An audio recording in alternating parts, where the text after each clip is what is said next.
In this video, I'm going to show you how to change the color of the text in your email using your mail application on your iPhone. That is quite simple and easy, so let's begin. And first, open up your mail application and tap here on that icon to create a new email. And here I got some text in text field. I can paste another text here, and now let me show you how to make some words by another color.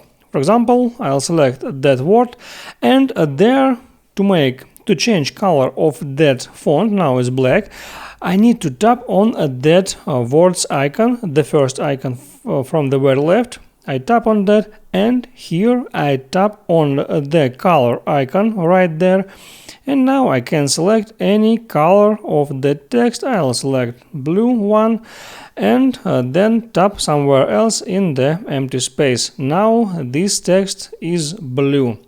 I hope it helps you, so before you go, please like and subscribe.